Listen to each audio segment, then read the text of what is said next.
first movie that I remember seeing in theaters when I was 6 years old in 1993 when the film was released. I love dinosaurs. I love paleontology in general, which is the study of ancient life. And Jurassic Park obviously left a huge mark on me as a kid. I think I own several toys from the line. Oh, Kenner, how I miss you. You were the greatest toy maker of all time. And sadly, now we're left with Hasbro and Mattel. Oh, God. Oh, no. You know what? That's not fair. I'm sorry. That's not fair because Mattel does have the Jurassic World license, and the prototypes that were shown at Toy Fair this year look amazing. So, in all defense, they're making a comeback. But anyway, in 2012, I was at work one day. I was bored out of my mind. So I decided to just search for Jurassic Park toys. And I found this website called jptoys.com. And I started browsing through the various toy lines that had been around in the 90s. I thought, I remember owning that and that and that and that. So sure enough, I went to eBay, just did a little bit of punting. I wanted to see what was out there. And I found a mint in sealed box Series 1 young Tyrannosaurus Rex that was released in 93. That was the first Jurassic Park toy I ever owned. I bought it, and when it arrived, I looked at it, and all these memories started to flow back. All the feels. Yeah, exactly. All the feels. And then just one thing kind of led to another. I thought, I remember owning that, I want that, and that, and that. I never had this, though, and this and that, whatever. Next thing I know, I'm like, wow, okay, this now I've got a basement filled with toys, and now I have a life-size raptor head in my bedroom. I don't know how that happened, but okay, here we are. And, sorry, so, like, the toy that you said it was an 80s toy? 90s. 90s toy. Yes. How much was it back then, and how much did you end up getting it on eBay? Let's see. Series 1 Young T-Rex, I think those sold originally for, between $10 to $15. I think I bought mine that was in 2012. Oh, gosh. Like, we're talking in the hundreds, probably, right? Oh, no. It was less than that. I think it was around $80 or $90. Okay, well, that's not too bad. That's like, what about, okay, hold on a second, though. What about the raptor head? Okay, well, to be fair, that was made by Chronicle Collectibles. They're the other company that isn't Sideshow. I'm sure you guys are familiar with Sideshow Collectibles. That was very, well, I'm too modest to discuss numbers, really. He is the captain. Let's just say it was pricey. I still bought it within the first 30-day period when everything was on sale. God, I love Chronicle Collectibles. They're awesome. But it's an honest-to-God, 1-to-1 scale bust of the female Velociraptor from the first movie. It's amazing. And she's not only a clever girl, but she's a beautiful girl. And it's in your bed. Like, I would every be night. Terrified. Good night. Can you just say good night, Velociraptor? Well, good night, other dinos. She is the collectible I deserve and the one I need. Oh, there you go. Okay, no, we can't. No, that's... Yeah, okay. It's okay. In retrospect, I had this giant cardboard cutout of Nick Jonas. That is just now folded in half under my bed.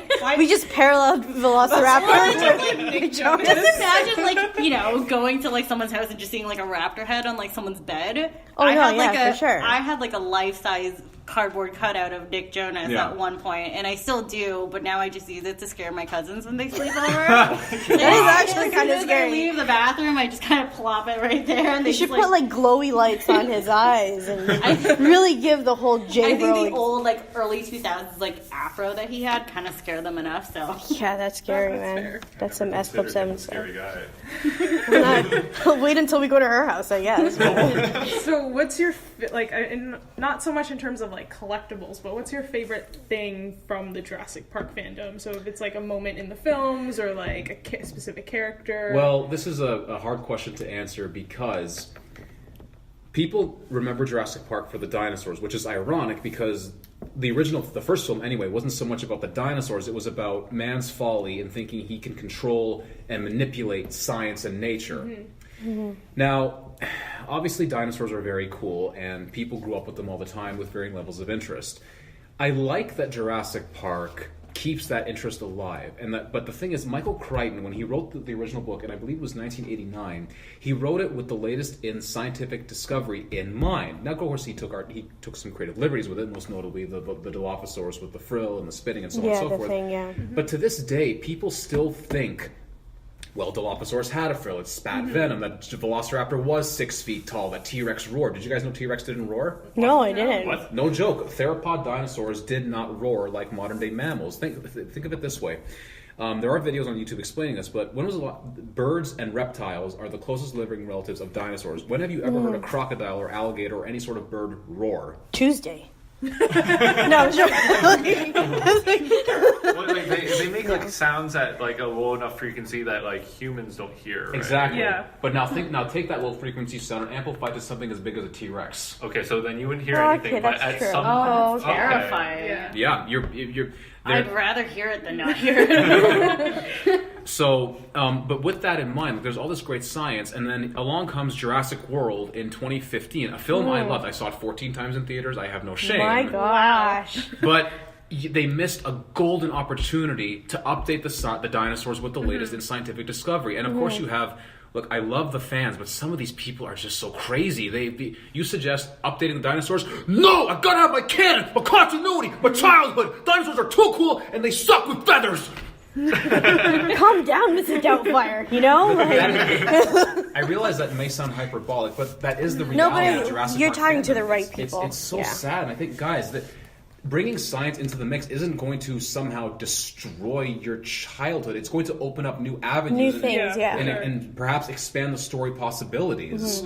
So, I want to say that about Star Wars as well, but even like the first time that we met Kenya, like we've already had our closed we world. haven't had our like hour-long podcast I know. where me and probably Jeff will just go on a tirade about how much. Yeah, we I'm hate excited. The Last Coming Jedi. I know, no. It's a thing. It will happen. But I feel at least for the Jurassic World movies, it is opening it up. It's bringing new light like a decade later to Yes. kids that never really touched up on like the old stuff, right? and you know, So- the people run with the excuse of, well, it's not a documentary, it's a movie. Yeah, but we're talking about animals that once existed on this planet. And again, people think this is how dinosaurs really work. Yeah. I go Yeah, to the for Royal sure. Terror Museum on a regular basis, and when I explain to my friends, hey, you know that Velociraptor in the movie? Well, that's actually Deinonychus, a totally separate animal, and it's not quite 6 feet tall. Look at it here.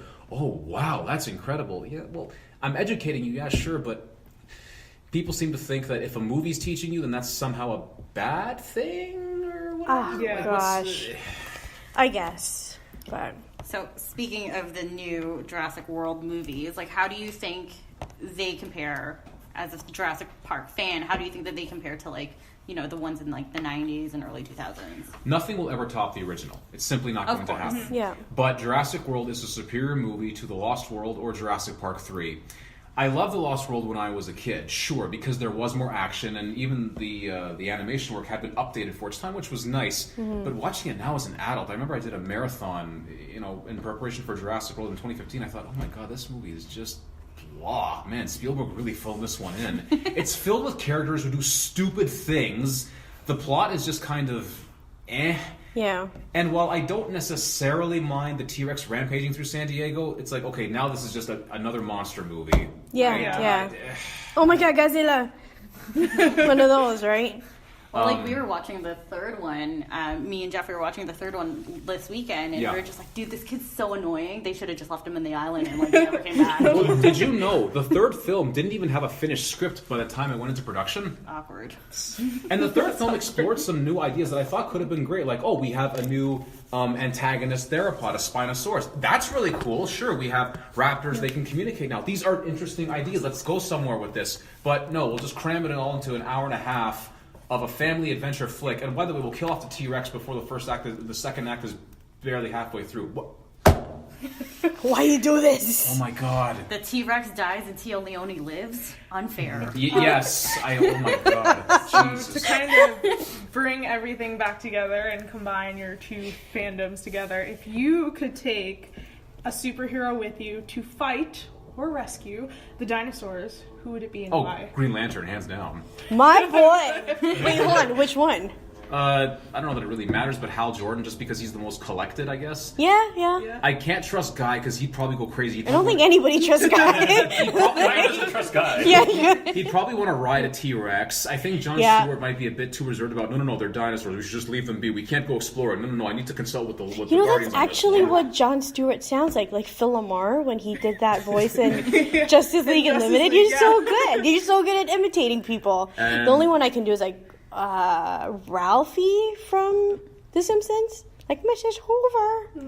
That's it. That's all I got. And then, okay, either Hal or Kyle, because Kyle seems like a really chill guy, too. Yeah. But a Green Lantern in particular, because I remember watching Justice League War, the one that's based on the New 52 story, and there's that moment at the end when Hal forms that gigantic baseball glove and he collects all the people falling out of the portal. I thought that could be really handy for rescuing dinosaurs. Sure, he can create cages or whatever else he needs. Sounds good. I mean, practical. I know people might say, well, you could take Superman. He could transport dinosaurs. Yeah, but he'll be able to take maybe 2 at a time, and that's not exactly productive. That's not efficient. Efficient's a good word, Batman could probably develop some cages, or build some, but that's going to take longer. There's and time. Longer. Yeah. So, just bring my boy Hal, Jessica, and Simon. Hey, we're good to go. Simon. Boz. Ah. And Jessica Cruz. See. You know who they are. Come on, you're a Green Lantern fan. You know. Of course, yeah, okay. of course. All right, just making sure. I'm happy. I'm really happy that you said Green Lantern. And now we're signing off. It's going to be those times where, now that I know what a cosplayer is doing and all the effort that you guys put into it, whether or not you make your own costumes or not make your own costumes, I'm totally going to appreciate it a lot more now that we've talked to you. Hopefully you can bring us in some more cosplayers and let us talk to them and let us know their story as well. I'd be happy to, certainly. But wherever I will be in public next, you know what, look me up on Facebook, Sammy Allouba. That's amazing. SammyAllouba. That's my fan page. Keep up with my adventures there. Also, I'm on Instagram at the Jurassic Geek. Just follow me there and hope to see it on down the road sometime. And shout out to Batfleck. Again, if you're watching, it's comicsinc.ca. That's COMICINK.ca. Just in case you're listening, And of course, if you're listening, hopefully Kevin Smith is listening. We hope you're doing well. Yeah. I know he seems like he's recovering. He's a vegetarian now. I don't know if he's going to do it. So we're signing off. I'm Joey from Comics Inc. Sorrel. Yeah. Honored. Kenya. And our special guest.